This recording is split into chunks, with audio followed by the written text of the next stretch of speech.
আগে যাই ওয়াজ করতে হুজুররা সব আওয়ামী লীগের বিরুদ্ধে যেত, এখন ওয়াজ করলে বিএনপির বিরুদ্ধে চলে যায়। কি করা যন্ত্রণা। হাসির কি আছে? সরি, দুঃখিত।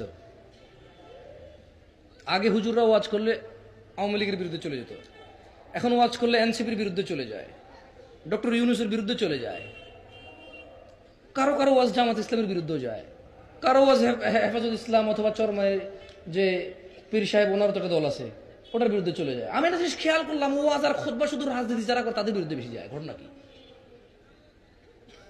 আর কারো বিরুদ্ধে তেমন যায় না। মসজিদে খুতবায় যদি হুজুর সুদ ঘুষ আর পর্দা নিয়ে কথা কয়, সবার আগে সভাপতির বিরুদ্ধে চলে যায়। ওই কয়া থেকে আমার গোছে টার্গেট কইরা। আর কি আশ্চর্য!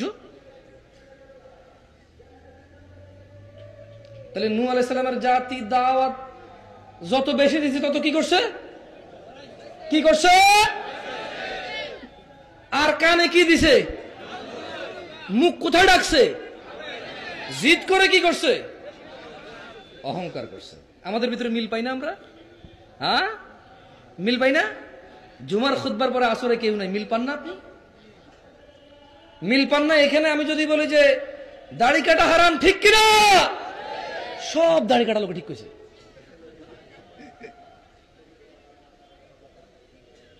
জিনা করা হারাম যদি বলি, ঠিক কিনা? সব প্রেমিকরা বলবে ঠিক, কারণ ওই তো এটা ভালো জানে কত বেঠিক এটা। সুম্মা নূহ আলাইহিস সালাম বলল তারপরে, মানে যখন কানে আঙ্গুল দিছে, মুখে কাপড় দিয়ে ঢেকে নিছে, আর জিদ করে আরো বেশি অহংকার করছে ওনার জাতি। দেখেন উনি হার মানেনি। ইয়া আল্লাহ, নূহ আলাইহিস সালাম কেমন মানুষ ছিল! ওনার জাতি ওনাকে এইভাবে মানে রিয়েক্ট করছে ওনার সাথে, কিন্তু উনি কিন্তু জাতির প্রতি উনি কিন্তু করেনি, কি করেনি? ক্ষান্ত হয়নি, জাতির প্রতি ভালোবাসা কমায়নি। আমরা কিন্তু টাকা কম পাইলেও মাহফিলে আসি না। আমি খুঁজি না, তবে আমি যে এক ফরম বানাইছি, মানে আমার কথা বলতেছি, আমি দুষ্ট করতেছি না। আমি চিন্তা করছি টাকা খুঁজলে কেবল উনি খুঁজে, তো তোমরা যে শিয়ানামি করো, আমরা কি কম শিয়ানা?